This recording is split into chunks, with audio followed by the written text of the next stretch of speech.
అందరికీ మరణాత మహిమస్వరం కార్యక్రమంను వీక్షిస్తున్న దేవుని పిల్లలైన మీ అందరికీ ప్రభు నామములో శుభములు కలుగును గాక. ప్రతిరోజు ఇదే సమయమునకు ఈ కార్యక్రమమును వీక్షించి దైవాశీర్వాదములు పొందండి. ఇప్పుడు పాస్టర్ సామ్యూల్ సుందర్ రెడ్డి గారు దేవుని వాక్య వర్తమానమును అందిస్తారు. శ్రద్ధగా ఆలకించండి.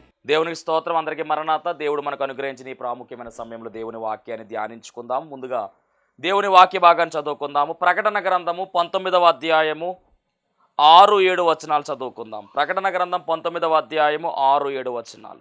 అప్పుడు గొప్ప సమూహము శబ్దమును, విస్తారమైన జలముల శబ్దమును, బలమైన ఉరుముల శబ్దమును పోలిన యొక్క స్వరము, సర్వాధికారిదియు ప్రభువునగు మన దేవుడు ఏలుచున్నాడు, ఆయనను స్తుతించుడి.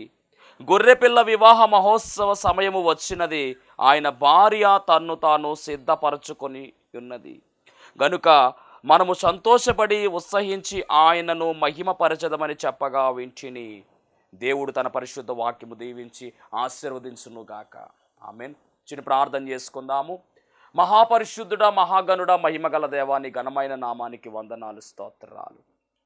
శ్రేష్టమైనటువంటి సమయంలో ప్రభువా, నీ శ్రేష్టమైనటువంటి మాటలు వినాలని నీ బిడ్డలు మేము వేచి ఉన్నాము తండ్రి. ఏ మాటలు ప్రభువా మాకు అవసరమై ఉన్నావో ఆ మాటలను వినిపించమని, మీరే నీ బిడ్డలతో మాట్లాడమని యేసు నామములో అడుగుచున్నాను పరమ తండ్రి, ఆమెన్. దేవనామమును మీ ఎల్లరికూ శుభములు కలుగునుగాక. ఆమెన్. అందరూ బాగున్నారమ్మా? దేవుని మహాకృపను బట్టి మరి ఒక పర్యాయము దేవుడు ఆయన వాక్యాన్ని అందించేటటువంటి సమయాన్ని మనకు దానముగా ఇచ్చారు. చాలా సంతోషం. ఎన్నో అద్భుతాలు, ఎన్నో ఆశ్చర్య కార్యాలు, ఎన్నో మహిమ కార్యాలు జరిగించేటటువంటి ఆయన మనకు తోడుగా ఉన్నారు. ఇమ్మానుయేలుగా మనకు తోడుగా ఉన్నటువంటి దేవుడు ఈ లోకములోను పరలోకములో కూడా మనకు తోడుగా ఆయనే ఉన్నాడు. మరి ఈరోజు వాక్యము ప్రకటన గ్రంథములో నుంచి 19వ అధ్యాయము 6-7 వచనాలు మనం చూస్తూ ఉంటే, అక్కడ గొర్రెపిల్ల వివాహ మహోత్సవ సమయము వచ్చినది అని రాయబడింది. ఒక వివాహము, గొర్రెపిల్ల వివాహ మహోత్సవము. రెండవది, ఆయన భార్య తన్ను తాను సిద్ధము చేసుకొనిచున్నది అని రాయబడింది. అంటే గొర్రెపిల్ల అనగా యేసుక్రీస్తు ప్రభువారే, లోక పాపమును మోసుకొని పోవచ్చున్న దేవుని గొర్రెపిల్లగా పిలువబడినటువంటి ఆయన యొక్క వివాహము. రెండవది, భార్య ఎవరు అంటే కనుక వధువు సంఘమే భార్య. వరుడైనటువంటి యేసుక్రీస్తు ప్రభువారు వధువుగా పిలువబడుతున్నటువంటి సంఘము, భార్యగా పిలువబడుతున్నటువంటి వధువు సంఘము, వారి యొక్క వివాహ మహోత్సవము అక్కడ రాయబడుతూ ఉంది.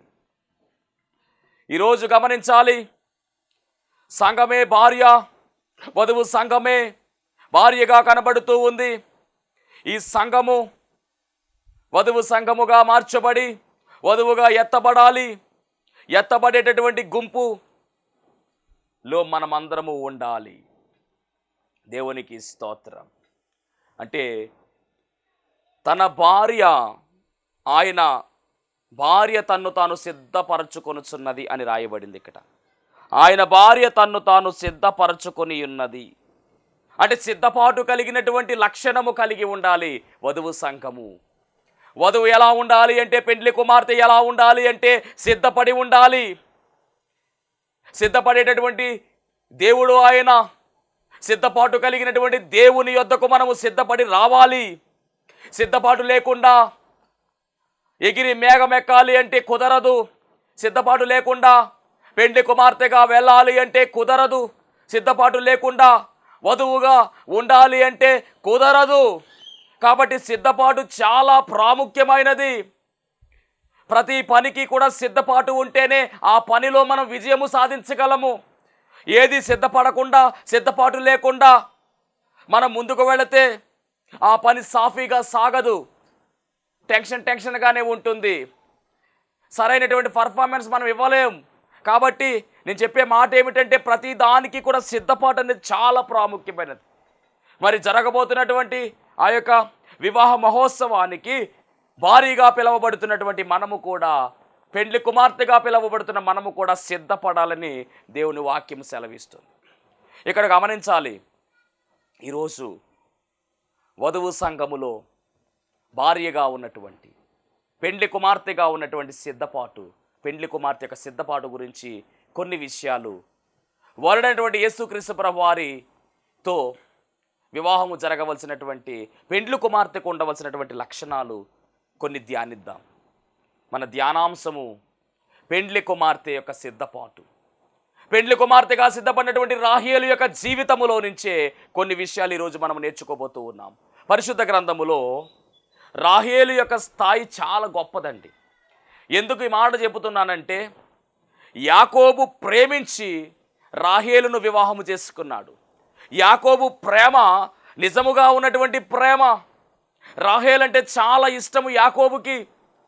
అందుకనే యాకోబు 7 సంవత్సరాలు ఒక పర్యాయము, మరి ఒక 7 సంవత్సరాలు ఒక పర్యాయము, 14 సంవత్సరాలు రాహేలు కోసం శ్రమపడినట్టుగా రాయబడింది. 14 సంవత్సరాలు కష్టపడి రాహేలును వివాహము చేసుకున్నాడు. అంటే ఎంతగానో ప్రేమించాడు పెండ్లి కుమారుడుగా ఉన్నటువంటి యాకోబు రాహేలును. కాబట్టి ఈరోజు ఈ రాహేలులో నుంచే కొన్ని విషయాలు మనం నేర్చుకునే ప్రయత్నం చేద్దాం. పెండ్లి కుమార్తెగా సిద్ధపడినటువంటి రాహేలు, ఆమె ఏ విధముగా సిద్ధపడిందో, ఆమెలో ఉన్న లక్షణాలు, ఇప్పుడు వరుడుగా రాబోతున్నటువంటి యేసుక్రీస్తు ప్రభు వారి దగ్గరకు వధువుగా ఉన్నటువంటి మనము, లేదా పెండ్లి కుమార్తెగా ఉన్నటువంటి మనము ఏ విధముగా సిద్ధపడి వెళ్ళాలో నేర్చుకుందాం. బైబిల్ గ్రంథములో రాహేలు, యాకోబు, లేయా చాలా కీలకమైనటువంటి పాత్రలు. యాకోబు యొక్క సంతానము 12 మంది పుత్రులు.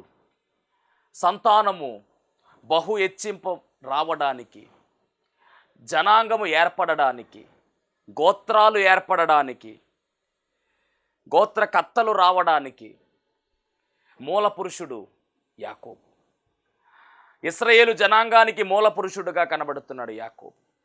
మరి సంతానానికి మూలము లేయా, అలాగే రాహేలు. వీరిరువురు అక్కా చెల్లెళ్ళు. దేవునికి మహిమ కలుగును గాక. లాబాను యొక్క కుమార్తెలు ఈ లేయా, అలాగే రాహేలు. ఈ లేయా రాహేలులో యాకోబు అమితముగా ప్రేమించినది రాహేలును. రాహేలు అనేటటువంటి మాటకు అర్థము ఆడగొర్రె అని అర్థము. ఆడగొర్రె, ఆయన గొర్రె పిల్లగా కనబడుతున్నాడు, మనము ఆడగొర్రెగా కనబడాలి. దేవునికి మహిమ కలుగును గాక. ఈ రాహేలు యాకోబు యొక్క భార్య, ఈ రాహేలు లాబాను యొక్క కుమార్తె, ఈ రాహేలు బెతూయేలు యొక్క మనుమరాలు. అంత మాత్రమే కాదు, ఈమె మేనత్త ఎవరు అంటే రెబెకా. రాహేలు లాబాను యొక్క 2వ కుమార్తె. మరి ఈ రాహేలులో ఉన్నటువంటి లక్షణాలు వధువు సంఘములో ఉన్నటువంటి పెండ్లి కుమార్తెకు ఉండవలసిన లక్షణాలు ఉన్నాయి. కాబట్టి నేర్చుకుందాం. మొట్టమొదటిగా ఈ రాహేలు ఎలాంటిది అంటే కనుక సుందరవతి అయినటువంటి రాహేలు అని రాయబడింది బైబిల్ గ్రంథములో. చదువుకుందాం. ఆదికాండం 29వ అధ్యాయము 17వ వచనము. వధువు సంఘములో వధువుగా పిలువబడుతున్నటువంటి మనకు ఉండవలసిన లక్షణమే ఇది. ఆదికాండం 29:17. లేయా జబ్బు కండ్లు గలది, రాహేలు రూపవతియు సుందరియునై ఉండెను. రాహేలు రూపవతియు అలాగే సుందరియునై ఉండెను. ఈమె సౌందర్యమునకు మూలము ఎవరు అంటే మరి మేనత్త రెబెకా కూడా సౌందర్యవతి. ఈమె మిక్కిలి చక్కనిది, అందమైనటువంటి రూపము కలిగినది అని రాయబడింది. ఏదేమైనా రాహేలు యొక్క సౌందర్యము గొప్పది. ఈమె సుందరవతి అయినటువంటి రాహేలు అని రాయబడింది. కాబట్టి గమనించాలి, ఈమె సుందరవతి అయినటువంటి రాహేలు కనుకనే ఈమె కుమారుడు యోసేపు కూడా ఆదికాండం 39:6లో రాయబడిన మాట, యోసేపు రూపవంతుడును సుందరుడునై ఉండెను అని రాయబడింది. దేవునికి మహిమ కలుగునుగాక. అంటే రాహేలు యొక్క రూపం ఎలాంటిదంటే సుందరవతి, సౌందర్యము కలిగినటువంటి ఈమె సౌందర్యమును చూచి యాకోబు ఈమెను ఇష్టపడినట్టుగా, ఈమెను ప్రేమించినట్టుగా. ఎంత ప్రేమించాడు అంటే కనుక తాను పని చేయడానికి సమర్పించుకొని అంతగా ప్రేమించాడు. 7 సంవత్సరాలు ప్రేమించిన తరువాత, 7 సంవత్సరాలు కొలువు చేసిన తరువాత మామ లాభాను మోసం చేసి లేయాను వివాహం చేసేసాడు. మామ దగ్గరికి వెళ్ళి అడిగాడు. అప్పుడు మామయ్య అంటున్నాడు కదా, మరొక 7 సంవత్సరాలు నువ్వు కొలువు చేస్తే అప్పుడు రాహేలును కూడా నీకు ఇచ్చి పెళ్లి చేస్తాను అని చెప్తే అప్పుడు మరొక 7 సంవత్సరాలు కొలువు చేశాడు. మొత్తం మీద 14 సంవత్సరాలు ఆమె కోసం పాటలు పడి ఆమెను ప్రేమించి ఆమె ప్రేమ కోసం మొత్తం మీద పనిచేసి కష్టపడి ఆమెను గెలుచుకున్నాడు. కారణం ఏమిటంటే ఆమె సౌందర్యము.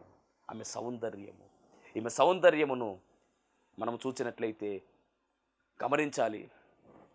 ఆమె సౌందర్యము సుందరవతి అయినటువంటి రాహేలుగా కనబడుతూ ఉంది. ఈరోజు వరుడైనటువంటి యేసుక్రీస్తు ప్రభువారు అతి సుందరుడు ఆయన, సౌందర్యము కలిగిన వాడు ఆయన. మరి ఆయన మనలను కూడా మన నుంచి చూసేది కూడా ఏమిటంటే సౌందర్యమే. మనము సుందరముగా కనపడాలి. సుందరవతి అయినటువంటి రాహేలును చూసి యాకోబు ఇష్టపడినట్టుగా యేసుక్రీస్తు ప్రభువారు కూడా బహు సౌందర్యుడు ఆయన. మరి నిన్ను నన్ను కూడా మరి మన సౌందర్యాన్ని చూసి ఆయన ఇష్టపడుతూ ఉన్నాడు. గమనించాలి. మనము కూడా సుందరముగా మారాలి. సౌందర్యం అనే లక్షణం మనలో ఉండాలి. కానీ బైబిల్ ఏం చెప్తుంది అంటే అందము మోసకరము, సౌందర్యము వ్యర్థమని రాయబడింది. ఇక్కడ దేవుడు యేసుక్రీస్తు ప్రభువారు ఏ సుందరత్వాన్ని చూస్తున్నాడంటే ఆయన బాహ్య రూపాన్ని చూడడం లేదు. మొదటి సమయాల కింద 16:7 రాయబడిన మాట, పై రూపము ఆయన చూడడు, ఆయన హృదయాన్ని లక్ష్య పెట్టే దేవుడుగా ఉన్నాడు. కాబట్టి నువ్వు ఎలా ఉన్నప్పటికీ, నువ్వు పొడుగైనా పొట్టైనా లావైనా సన్నమైనా తెలుపైనా నలుపైనా ఆయన్ని పై రూపాన్ని ఏమీ చూడడు. ఆయన చూసేది నీ హృదయాన్ని చూస్తూ ఉన్నాడు, నీ ఆంతరింగిక స్వభావాన్ని చూస్తూ ఉన్నాడు, నీ దీనత్వాన్ని చూస్తూ ఉన్నాడు, నీ దీన మనసును చూస్తూ ఉన్నాడు. కాబట్టి నీ హృదయాన్ని ఎలా ఉంచుకోవాలంటే సౌందర్యంగా ఉంచుకోవాలి. సుందరవతి అయినటువంటి రూపము నీ హృదయము కలిగి ఉండాలి. ఇక్కడ రాహేలు అయితే బాహ్యముగా ఆమె సౌందర్యాన్ని కలిగి ఉన్నది, సుందరవతి అయినటువంటి రాహేలుగా కనబడింది. కానీ మనమైతే వధువు సంఘములో వధువుగా ఉన్నటువంటి మనము, పెండ్లి కుమార్తెగా ఉన్నటువంటి మనము ఖచ్చితముగా మన హృదయం ఎలా ఉండాలి అంటే కనుక శుద్ధ హృదయం అయి ఉండాలి. మన హృదయం ఎలా ఉండాలంటే సౌందర్యంగా ఉండాలి. మన మనస్సు ఎలా ఉండాలంటే సౌందర్యంగా ఉండాలి. మన లోపల రూపము ఎలా ఉండాలంటే సౌందర్యము కలిగి ఉండాలి. దేవునికి స్తోత్రం. ఆత్మీయ సౌందర్యాన్ని ఆయన కోరుకుంటూ ఉన్నాడు. ఎందుకంటే ఆయన పరిశుద్ధుడు ఆయన. కాబట్టి మన గుణగణాలు ఎలా ఉండాలి అంటే యేసుక్రీస్తు ప్రభువారు ఏవైతే లక్షణాలు కలిగి ఉన్నాడో ఆ లక్షణాలు మనం కలిగి ఉండాలి. ఒక రకంగా చెప్పాలి అంటే ఆయన ప్రేమ స్వరూపిగా ఉన్నాడు కనుక మనము కూడా ఎలా ఉండాలి అంటే ప్రేమ స్వరూపులుగా మారాలి. ఇంకా చెప్పాలి అంటే కనుక మనలో ప్రేమతత్వం ఖచ్చితంగా ఉండి తీరాలి. ఆత్మీయ సౌందర్యము మనకు రావాలి అంటే మనము ఖచ్చితముగా ప్రేమ కలిగిన వారమై ఉండాలి. ఆయన రక్తములో కడగబడ్డాము, అలాగే ప్రేమలో మనం అందరం కూడా నిలిచి ఉండాలి. పరమగీతము 4:1 మనం పరిశీలన చేస్తే, నా ప్రియురాలా నీవు సుందరివి అంటూ ఉన్నాడు ఆయన. ఈ సౌందర్యము ఏ సౌందర్యము అంటే ఇది రాజు కోరుకున్నటువంటి సౌందర్యము. ఆయన మన సౌందర్యాన్ని కోరుకుంటున్నట్టుగా కీర్తనల గ్రంథములో మనం చూస్తూ ఉన్నాము. మరి ఆయన కోరుకునే సౌందర్యము మన బాహ్య రూపము కాదు, ఆంతరంగిక సౌందర్యం అనే విషయాన్ని కూడా మనం గమనించాలి. అనగా యేసుక్రీస్తు ప్రభువారు కలిగినటువంటి దీన మనసు మనం కలిగి ఉండాలి, ప్రేమ స్వరూపం మనం కలిగి ఉండాలి, క్షమాగుణం మనం కలిగి ఉండాలి, ప్రేమించే వారముగా మనం ఉండాలి. ఇది ఆయన కోరుకుంటున్నటువంటి ఆత్మీయ సౌందర్యం. సుందరవతి అయినటువంటి రాహేలులో యాకోబు అదే చూచాడు. ఆయన బాహ్య రూపం చూచాడు యాకోబు. కానీ ఇక్కడ యేసుక్రీస్తు ప్రభువారు బాహ్య రూపం చూడట్లా. నువ్వు ఎలా ఉన్నా పర్వాలా, నీ బాహ్య రూపం ఎలా ఉన్నా పర్వాలా, కానీ నీ ఆంతరంగిక స్వభావం అయితే మట్టికి ఆయనకు నచ్చే విధముగా, ఆయన మెచ్చే విధముగా మారాలి. ఒక రకంగా వరుడైనటువంటి యేసుక్రీస్తు ప్రభువారు ఏ లక్షణాలు కలిగి ఉన్నాడో ఆ లక్షణాలు, దైవ లక్షణాలన్నీ మనం కలిగి ఉండాలి. ఆయన ఏ విధముగా ఈ లోకంలో జీవించాడో, పాపం అంటించుకోకుండా, పాపము అనే దానిని దరికి రానివ్వకుండా ఆయన ఏ విధంగా జీవించాడో ఆ విధంగా మనము జీవించాలి. వాక్యానుసారముగా, ఆయన చిత్తానుసారముగా మనము జీవించాలి. అదే సౌందర్యమైనటువంటి రూపము. సుందరవతి అయినటువంటి రాహేలు కలిగినటువంటి రూపము మనం కలిగి ఉండాలి. ఆమె బాహ్య సౌందర్యం కలిగి ఉంటే మనము ఆంతరిక సౌందర్యం కలిగి ఉండాలి. ఇది మొదటి లక్షణం. ఇక రెండవదిగా మనం గమనించినట్లయితే కనుక ఈ రాహేలు ఎలా ఉంది అంటే కనుక పరిచర్య చేసిన రాహేలుగా కనబడుతూ ఉంది. పరిచర్య చేసినటువంటి రాహేలుగా కనబడుతూ ఉంది. ఆదికాండం 29వ అధ్యాయము 9వ వచనము. అతడు వారితో ఇంకా మాట్లాడుచుండగా రాహేలు తన తండ్రి గొర్రెల మందను తోలుకొని వచ్చెను. ఆమె వాటిని మేపునది. అంటే ఈమె ఎలా ఉన్నది అంటే గనక తన తండ్రి యొక్క గొర్రెలను మేపేటటువంటి ఒక కాపరిగా కనబడుతూ ఉంది. పెండ్లి కుమార్తెగా ఉన్నటువంటి ఈమె కాపరిగా కనబడుతూ ఉంది. మరి మనము కూడా ఎలాగుండాలి అంటే గనుక పెండ్లి కుమార్తెగా పిలువబడుతున్నటువంటి మనము కూడా పని చేసేవారముగా ఉండాలి, పరిచర్య చేసేవారముగా ఉండాలి. పెండ్లి కుమారుడు ఎలా ఉన్నాడు అంటే గొర్రెల కాపరిగా ఉన్నాడు. యోహాను సువార్త 10వ అధ్యాయం 11వ వచనంలో రాయబడినటువంటి మాట, ఆయన మంచి కాపరిగా పిలువబడ్డాడు. గొర్రెల కొరకు ప్రాణం పెట్టడానికి వచ్చినటువంటి కాపరిగా పిలువబడ్డాడు. పెండ్లి కుమారుడు కాపరిగా ఉంటే పెండ్లి కుమార్తె కూడా ఎలా ఉండాలి అంటే కాపరిగా ఉండాలి. అంత మాత్రమే కాదు, యేసుక్రీస్తు ప్రభువారు ఈ లోకానికి పరిచర్య చేయడానికి వచ్చాడు. పరిచర్య చేయడానికి, పరిచారము చేయడానికి, ఉపచారము చేయడానికి ఆయన ఈ లోకానికి వచ్చాడు తప్ప చేయించుకోవడానికి రాలేదు. కాబట్టి పెండ్లి కుమార్తెగా పిలువబడుతున్నటువంటి మనము కూడా పరిచర్య చేసేవారముగా, ఉపచారము చేసేవారముగా ఉండాలి. దేవుని పనిలో వాడబడే వారముగా ఉండాలి. ఇక్కడ రాహేలు ఏం చేస్తుంది అంటే తన తండ్రి అయినటువంటి లాబాను యొక్క గొర్రెలను మేపేటటువంటి గొర్రెల కాపరిగా కనబడుతూ ఉంది. పనిచేసేటటువంటి తత్వము కలిగినటువంటి ఆమెగా, కష్టపడేటటువంటి తత్వము కలిగినటువంటి ఆమెగా కనబడుతూ ఉంది. ఈరోజు పెండ్లి కుమార్తెగా మనం ఎత్తబడాలి అంటే మనము కూడా దేవుని కొరకు కష్టపడాలి, దేవుని పనిలో వాడబడాలి. వాడైనటువంటి యేసుక్రీస్తు ప్రభువారు ఏ పని అయితే చేశాడో ఆ పనిని మనం కొనసాగించుకుంటూ ముందుకు వెళ్ళాలి. ఆయన చేసినటువంటి పని ఏమిటంటే ఆత్మల భారం కలిగి సేవ చేశాడు. ఆయన ఏ ఒక్కరు కూడా నశించిపోవడము ఆయనకు ఇష్టము లేదు. అందరూ కూడా రక్షణ పొందుకోవాలి. కాబట్టి ఆయన పనిని మనం కొనసాగించే వారముగా ఉండాలి. ఆయన పరిచర్య చేసినట్టుగా మనము కూడా పరిచర్య చేయాలి, పరిచారము చేయాలి, ఉపచారము చేయాలి. ఇది రెండవ లక్షణము. వధువు సంఘముగా మనము ఎత్తబడాలి అంటే వధువు కలిగి ఉండవలసిన రెండవ లక్షణము, పెండ్లి కుమార్తె కలిగి ఉండవలసిన రెండవ లక్షణము పరిచర్య చేసే వారముగా మనం ఉండాలి. దేవునికి మహిమ కలుగునుగాక. అలాగే మూడవదిగా మనం గమనిస్తే ఈ రాహేలు ఎలాగుంది అంటే గనక ప్రేమించబడినటువంటి రాహేలుగా కనబడుతూ ఉంది. ప్రేమించబడినటువంటి రాహేలు. యాకోబు రాహేలును అమితముగా ప్రేమించాడు. అందుకనే కదా 14 సంవత్సరాలు కొలువు చేసినట్టుగా రాయబడింది. ఎంత ధన్యత! ఈ 7 ఆమెను ప్రేమించటం వలనంట ఆ 7 సంవత్సరాలు కొద్ది దినములుగా కనపడ్డాయంట ఆయనకి. చూద్దాం ఒకసారి ఆదికాండం 29:20 చూద్దాం. యాకోబు రాహేలు కోసము 7 సంవత్సరములు కొలువు చేసెను. అయినను అతడు ఆమెను ప్రేమించడం వలన అవి అతనికి కొద్ది దినములుగా తోచెను. చూసారా, ప్రేమించడం వల్ల 7 సంవత్సరాలు 7 రోజులుగా గడిచిపోయినాయి ఈయనకి. అంటే ఇక్కడ రాహేలు యాకోబు యొక్క ప్రేమను అందుకున్నటువంటి ఆమెగా కనబడుతుంది. దేవునికి స్తోత్రం. రాహేలు యాకోబు వలన ప్రేమించబడినట్టుగా మనము కూడా పెండ్లి కుమారుడైనటువంటి యేసు ప్రభు వారి చేత బహుగా ప్రేమించబడవలసిన వారమై ఉన్నాము. అవును, పరమగీతము 1:2 రాయబడినటువంటి మాట, నోటి ముద్దులతో అతడు నన్ను ముద్దు పెట్టుకొనును గాక అని రాయబడింది. దేవునికి స్తోత్రం. చాలా జాగ్రత్తగా గమనించాలి. మరి ఆయన ప్రేమ మనం అందుకోవాలి. ఆయన ప్రేమ మనం అందుకోవాలి. యాకోబు రాహేలును ప్రేమించి తన కొరకు తన్ను తాను అప్పగించుకున్నాడు. 14 సంవత్సరాలు ఆయన కొలువు చేశాడు. మరి యేసుక్రీస్తు ప్రభువారు కూడా ప్రేమస్వరూపిగా ఆయన కనబడుతూ ఉన్నాడు. ఆయన చేసినటువంటి త్యాగము చాలా గొప్పది. ఆయన తన్ను తాను మన కొరకు రిక్తునిగా చేసుకుని ఈ లోకంలోనికి వచ్చి వేసి తన ప్రాణమును, తన రక్తమును మనకు దానముగా ఇచ్చివేశాడు. ఎవరైనా ప్రాణం పెడతాడా అంటే కనుక ఇదిగో ఈ ప్రపంచంలో ఎవరు కూడా ఒకరి కొరకొకరు ప్రాణం పెట్టడం అనేది లేదు. కానీ సర్వమానవాళి కొరకు ఒకే ఒకడు ప్రాణం పెట్టాడు. అది యేసుక్రీస్తు ప్రభువారి యొక్క ప్రేమ. ఆయన ప్రేమ ఎనలేనిది, ఆయన ప్రేమ కొనలేనిది, ఆయన ప్రేమ కొలవలేనిది. కొలతలు లేని ప్రేమ, అవధులు లేని ప్రేమ, హద్దులు లేని ప్రేమ, అగాపేగా చెప్పబడినటువంటి ఆయన ప్రేమ శాశ్వత కాలం ఉండేటటువంటి ప్రేమ. ఏది కూడా ఆశించినది కాదది. అలాంటి ప్రేమామయుడైన ఆ ప్రేమను మనము కూడా అందుకోవలసిన వారమై ఉన్నాము. రాహేలు యాకోబు యొక్క ప్రేమను ఏ విధముగా అందుకున్నదో అలాగే పెండ్లి కుమార్తెగా ఉన్నటువంటి మనము కూడా ఆయన ప్రేమను అందుకోవాలి. ఇది 3వ లక్షణము. దేవునికి మహిమ కలుగునుగాక. మరి ఆయన తను అప్పగించుకున్నాడు. మరి మనం ఎలాగుంటున్నాము? అమితముగా ప్రేమించేటటువంటి ఆయనను ఏ విధంగా ప్రేమిస్తూ ఉన్నాము? ఎంత ప్రేమిస్తున్నావయ్యా అంటే కనుక చచ్చేంత ప్రేమిస్తున్నానని చెప్తూ ఉన్నాడు ఆయన.